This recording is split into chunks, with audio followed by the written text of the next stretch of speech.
Anđela Batić, treće mjesto na Evropskom prvenstvu u Hrvatskoj u Poreču. Koliko je bilo teško boriti se za to treće mjesto i koliko su uopšte bile teške pripreme za to takmičenje? Pa same pripreme su bile teške, davali smo sve od sebe na treninzima. Treneri su se trudili da što lakše prođu te pripreme i da napravimo što bolji rezultat i rezultat je došao radom i trudom. Anđela, da li možemo da se podsjetimo svih medalja koji su do sada upotpunile tvoju sobu? Pa osvajala sam medalje na raznim turnirima, na turnirima klase kao što su takmičenja u Grčkoj, Bugarskoj, Sloveniji, Mađarskoj, Bugarskoj. Osvajala sam i brojna medalja u okviru Bosne i Hercegovine i Srbije. Bila sam prvakinja i Republike Srpske i Bosne i Hercegovine par godina za redom. Bila sam proglašavana najboljim takmičarima na turnirima u Srbiji, Bosni, Sloveniji, Bugarskoj, Mađarskoj. To je to. Od svih tih pomenutih, da li postoji neko takmičenje ili neka medalja koja je možda onako posebna tvom srcu, nešto što bi izdvojila? Pa možda medalja sa takmičenja iz Grčke, sa King of Taekwondoa. Bila sam prva u kategoriji kadetkinja 2018. godine i možda neka iz Bugarske sa nekog turnira A klase. Koliko je teško? Koliko je teško usvojiti školu, svoje obaveze sa svim tim medaljama koje nam ti donosiš ovdje u naš grad? Pa nije teško kad ostali imaju razumijevanja prema meni, kad prijatelji imaju razumijevanja da me sačekaju ako treba nešto da se odradi, negdje da se ide. Svi profesori imaju razumijevanja prema meni jer znaju koliko se trudim na treninzima i znaju koliko sam u stvari posvećena sportu i onda sve to dođe na svoje i sve se poklopi i sve bude super. Znači, podrška je vrlo važna. Jeste. Koliko je važna podrška i od strane trenera, koji se naravno kroz treninge trudi da sve ono svoje znanje koje ima prenese na vas i iz vas izvuče ono najbolje? Pa važna je ta podrška jako i važna je podrška pre borbe na takmičenju. Pre svake borbe trener kaže sve što treba da kaže i trudi se u toku borbe da objasni neke stvari. I bitno je kad i trener zna kakvi su protivnici i kad zna šta treba da kaže. Duško Kusmuk, trener Taekwondo kluba Srpski Soko, toliko godina. Hoćemo li brojati ili nećemo brojati? Kada malo pogledate iza sebe i sve te godine koji su iza vas, koliki je ponos i koliko vam je srce zapravo, jer toliko dobrih takmičara taekwondoista ste proiznjedrili, toliko onih medalja koji su ovdje u naš grad nekako se slile, a bilo ih je mnogo. Meni je bitno da i vi ste jedan od starih predstavnika taekwondo sporta, što znači da ste donekle i upućeni koliko smo predani ovom sportu i ovom načinu života.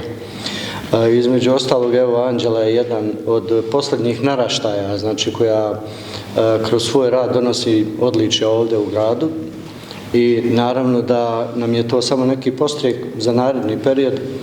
Evo, vidjeli ste malo prije njenu sestru koja je jedna od uzdanica u narednom periodu koja bi trebala da naslijedi ove starije takmičare.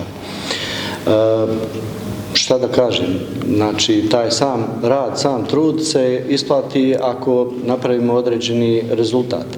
A rezultat naravno mora doći kroz neki dugogodišnji rad i sa djecom i sa gradskom upravom koja je vrlo bitna u svom ovom radu da nas podržava i na neki način da nam da podstrek za naredni period. Vas nećemo pitati za medalje jer onda ne bi imali dovoljno vremena da ih sve pobrojimo, ali ono što me zanima, pomenuli ste prije nego što smo počeli snimanje da je period one posljeratni kada ste također trenirali i tada su se radili treninzi također 3 puta sedmično, nije bilo članarina, više se to nekako radilo na toj nekoj dobrotvornoj, humanoj strani i danas ove generacije. Kolika je razlika, kakva je razlika i koliko je teško bilo tada, a koliko je teško sada? Sa tim generacijama novim koje dolaze. Da. Pa prvo takmičenje koje je uopšte održano u Republici Srpskoj održano ovdje u Zvorniku posle prestanka ratnih tih nekih dešavanja. Velika je razlika. Velika je razlika zato što u tom periodu nije bilo nekih ni sportskih aktivnosti ovdje u gradu i bilo je više članova, djeca su bila željna određenih takmičenja, određenih znanja. Međutim, u današnje vrijeme ima i drugih nekih aktivnosti gdje djeca imaju svoje neke težnje, predanja i veoma je teško skupiti na istom mjestu, znači djecu koja su, ajde da kažemo, predana da radi i da se bavi bilo kojim sportom, ne samo ovim. Samim tim je teško i formirati određenog sportistu, znači koji će na neki način da donese to međunarodnu medalju. Ali nađe se takav član koji jednostavno, znači, posle škole gleda da ostane na treningu željan znanja, željan uspjeha i nekih rezultata. Jedna mala anegdota ranije, kada nismo, na primjer, ako ne dođemo na trening, znam da naredni trening Duško pita zašto niste bili na treningu i ukoliko nemamo dobar izgovor, dobro opravdanje, onda on obavezno razgovor sa roditeljima, na trening se mora dolaziti redovno. Da li ste i danas takve? Uglavnom jesam, pokušavam animirati roditelje, obavijestiti o nekim dešavanjima. To je jedini motiv i samog djeteta na neki način, znači da kroz roditeljsku brigu i samim njima kroz dolazak ovdje na trening pokažu da ne troše uzaludno vrijeme. Kada smo pominjali takmičenja, da se nadovežemo, 28. maja naši Zvorničani će ponovo imati priliku da uživaju u još jednom spektaklu, ili tako? 28. maja radimo takmičenje koje je internacionalnog karaktera. Bila je stanka ove 2 godine, naravno zna se iz kojeg razloga. Samim tim sad ponovo počinjemo sa tim međunarodnim predstavkama. Planiramo negdje ugostiti od 10 do 15 zemalja iz okruženja. Samim tim doći i predstavnici zemalja koje su napravili izuzetno dobar rezultat na Evropskom prvenstvu i to će biti jedna dobra manifestacija ne samo za predstavljanje kluba, nego i Republike Srpske i Bosne i Hercegovine. Gospodine Kuzmuk, pred vama je mnogo posla, mnogo rada, s obzirom da vas to očekuje u maju, mi vam želimo puno uspjeha i očekujemo priliv medalja ponovo u naš grad i u vaš klub. Hvala puno.